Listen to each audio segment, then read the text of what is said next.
Welcome back to Touring the AFC South. I'm your host, Mike Patton, and of course, the Tennessee Titans are what many thought were in the toughest stretch of the season. Of course, the Buffalo Bills, Kansas City Chiefs, Indianapolis Colts, and now the Los Angeles Rams.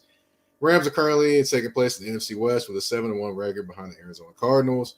Originally, this was going to be a matchup of Derrick Henry versus versus Aaron Donald, Jalen Ramsey, and that Rams defense. But of course, some things have changed. Derrick Henry's injured. Of course, it still presents a good matchup with the Titans and the Rams. And here to help get all of us over here in the South a little bit more familiar and up to date is Nightcast Media owner, Sirius XM radio show host, and journalist reporter of all things Los Angeles, Nick Hamilton. What's going on, man?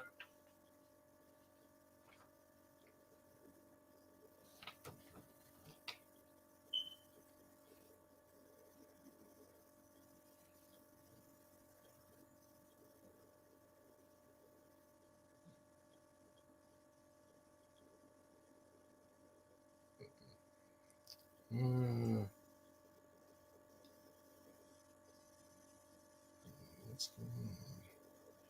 we're having a little technical difficulties right now, but we're working it out. We're working it out.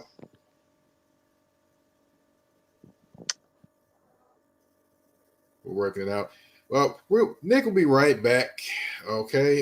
Yeah, but what we're going to talk about tonight is we're going to talk about a little bit of the Los Angeles Rams, and they've definitely started the season very well.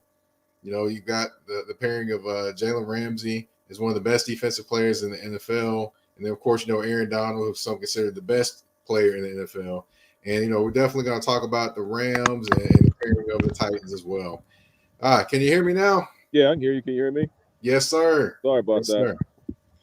All right. Well, of course, I want to talk about, of course, the Rams and the matchup with the Titans, but of course, I want to know a little bit more about you. So, how did you get started covering and talking sports in Los Angeles, man? Ironically, you grow up, man, newspapers, you talk crap with your friends, barbershops, things of that nature. So I kind of was just geared towards it. And eventually, when I went back to school, I obtained an internship at ESPN LA and worked for them for quite a while, just behind the scenes and kind of understanding the business for what it is in radio as well as, marketing and things like that. Then I just struck out on my own and started working for smaller outlets. In the beginning, I tell this to people all the time, man. I didn't get paid, really start getting paid until about my fourth year in this business. So you pay a lot of dues, you work a lot of long nights and early days, and you just have a vision and a goal that you want to obtain, and you don't stop until you do. And that's why I'm still going now.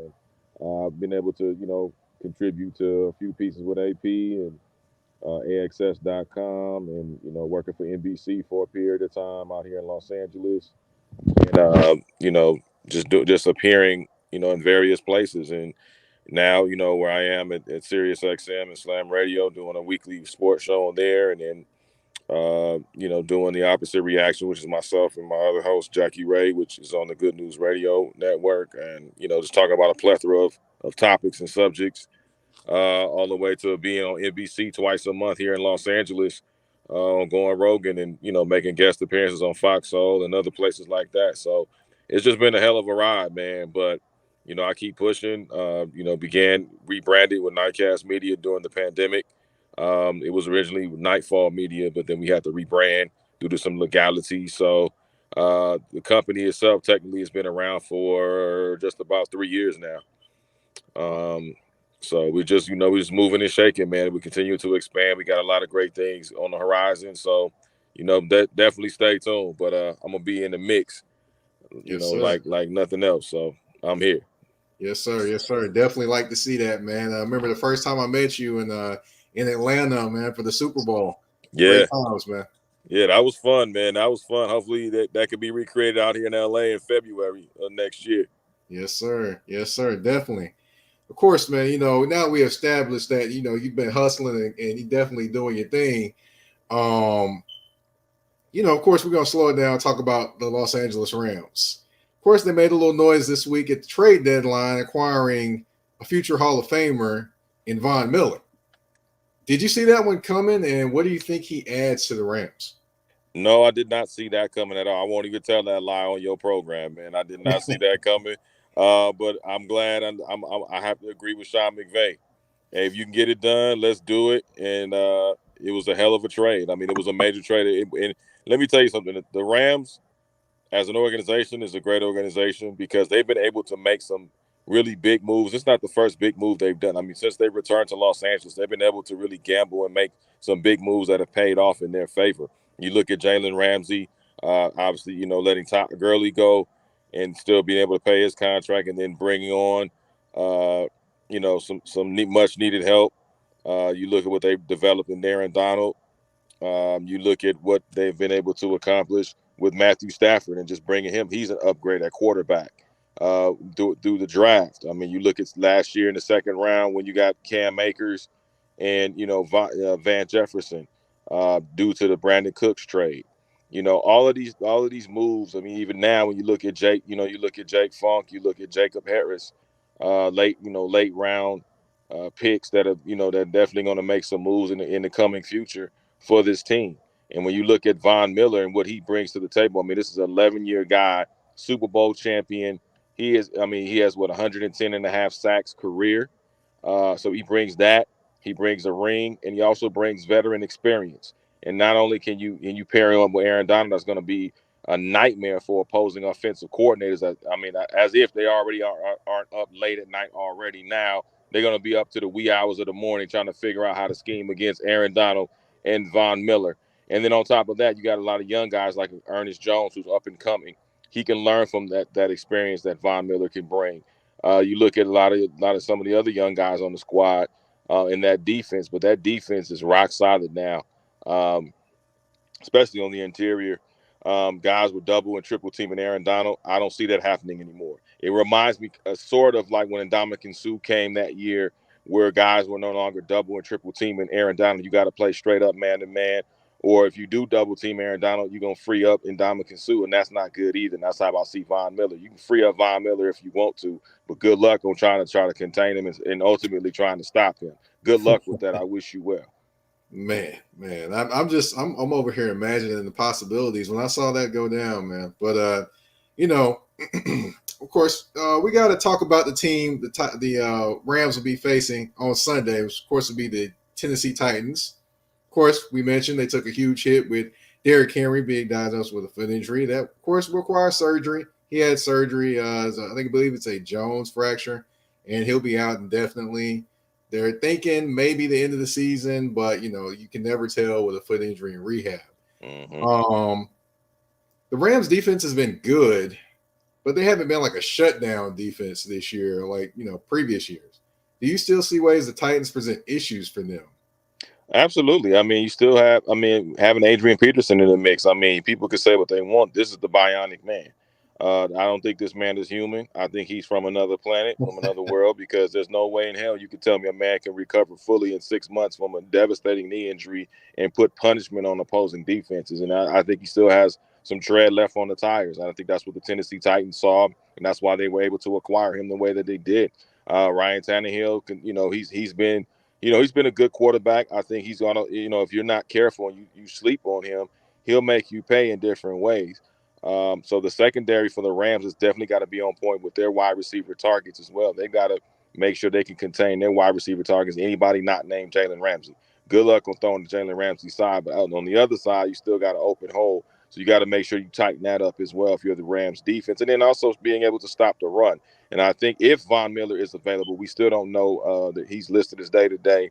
So we're still not sure if he's going to be able to participate at all in the Titans Sunday night affair at SoFi. But even without Von Miller this week, I think the Rams are definitely going to have to tighten up the run defense, something that's been kind of plaguing them a little bit in the last couple of games. And I think if you're able to shore that up and kind of contain Adrian Peterson and kind of make them force the Titans to be one-dimensional, I think you got a hell of a ball game, and I think the Rams can definitely capitalize on that and come out the victors.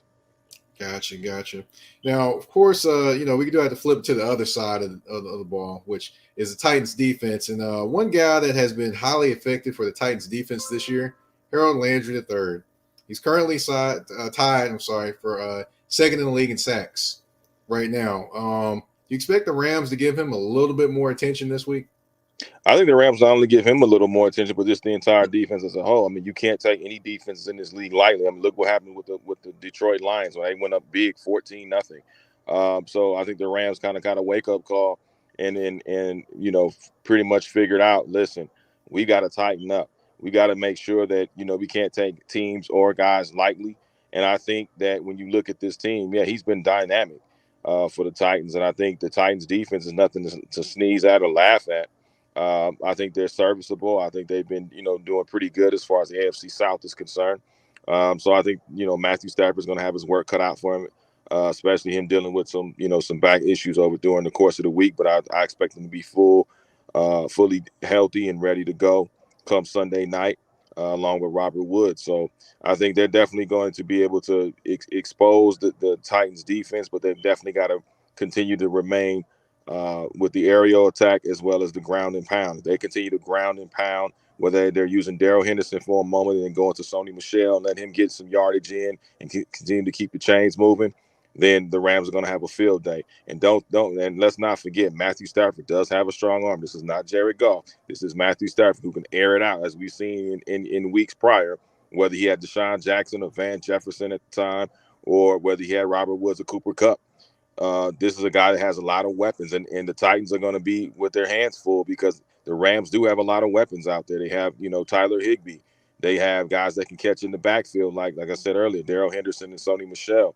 You have an aerial assault, and you have a good line. You have a good line. You have Andrew Whitworth coming back into the fold this week, so that's going to help, shore up that left side for Matthew Stafford to kind of get some time in the pocket if he needs it to get the ball off. So the Tennessee Titans definitely have their hands full. But I like I said before, I think the Rams have this game if they continue to play their style of football and be disciplined enough to just take it, down by down and make sure that you can keep the chains moving and eat up enough clock as far as time of possession is concerned. Gotcha. Okay, of course we know that the Rams can be explosive offensively, as you mentioned, of course, with the passing game with Matthew Stafford and the many aerial assaults he can put up. But one guy, of course, that you always have to worry about, Cooper Kupp. He's going to be a handful for the Titans, and he's going to draw a lot of attention, more than likely, maybe shade the defense there, because I don't see them putting Janoris Jenkins on him one-on-one. That'd be crazy. But, of course, who's the one guy that may be further down the scouting report that the Titans need to pay attention to most? Well, I would say two guys. I would say Robert Woods, and I would say absolutely actually three. Let me say Robert Woods. I would say Van Jefferson, who's continuing to emerge. I think a lot of teams kind of underestimate him because he's not often used, but then when he is often used, it kind of throws teams off as he continues to excel in his role. And then also too, listen, I gotta look at Sony Michel. I think Sony Michel is going to get a few more touches than he got last week, just because of the way that the Titans defense happens to be structured. So be on the lookout for that as well. They've worked really well together, Sony Michel and Darrell Henderson. I think they've really worked well together and really kind of been under the radar. I don't think a lot of people nationally have really talked about this running back dynamic duo. We always, so unfortunately with Cam Akers' injury, and we will always focus on Cam Akers because he's just that dynamic and special. But let's not forget, they got Sony Michel for a reason. And Sean McVay and the coaching staff, when they seek out a target, they have a reason for seeking out that target. And so they've been working well together. Darrell Henderson with the majority of the snaps and Sony Michel. So that's a dynamic duo tandem that people need to watch out for, I think, a little bit more than what they have. And I think they're going to be able to exemplify that on Sunday night when the nation is watching. Gotcha. Now, of course, plenty do expect the Rams to win, just from what I've listened and heard and things like that. So the Rams win this game Sunday night if they do what? Play defense all four quarters and make sure that on all three phases of the ball, they are top notch in playing their style of football, which means you don't throw turnovers. You take care of the football on special teams. You make sure that on defense, much like how we saw against the Tampa Bay Bucks, that was probably the best outing of that defense for all four quarters. I mean, they got up for Tom Brady. They got in his face. The same thing I have to do with Ryan Tannehill. Get in his face, knock him on his keister, and make sure that they frustrate him enough where he starts throwing interceptions or at least overthrowing his receivers. And also, too, Matthew Stafford has to continue to move the ball. They have to continue to spread the ball out. And again, time of possession is going to be key for this team. And if they continue to do that, the Rams will walk away with another Sunday Night Football victory, which will make them 2-0 on the season in Sunday Night Football. Yeah, definitely. They love the bright lights. Oh, yeah, it's Hollywood, baby. It's L.A. You got to bring it. That's right, man. That's right. Now, I do have to ask, the Titans' best way to win this game is what? Hope that Matthew Stafford, Robert Woods, Cooper Kupp, Sony Michel, Darrell Henderson, and the rest of the defense just continues to, and the other side of the ball should say that the LA Rams defense just completely falls apart. That's the only hope they have. They have no hope against this team. And I know Titans fans and people in your neck of the woods are going to be pissed off at me and call me a homer. That's fine. I'm not, because I'm not a fan of either team. I just continue to cover the team and do my job. But I know what I see, and I have 4 eyes to prove it. So, therefore, unless the Rams just completely fall apart at the seams, which I don't see happening, that is the only way they beat the Los Angeles Rams on Sunday night. Well, that's probably a tough pill to swallow for a lot of Titans fans. I will say that I got some water for him. One thing I look at is, controlling the game, controlling the clock would be the biggest thing they could probably do to kind of limit the possessions. That'd be probably the biggest thing I would say. But, yeah, it's definitely going to be a challenge, especially without Derrick Henry. And just want to, take time. Thank you for coming on, man, and just let everyone know what you're working on, what you got going on, how they can reach out to you and everything.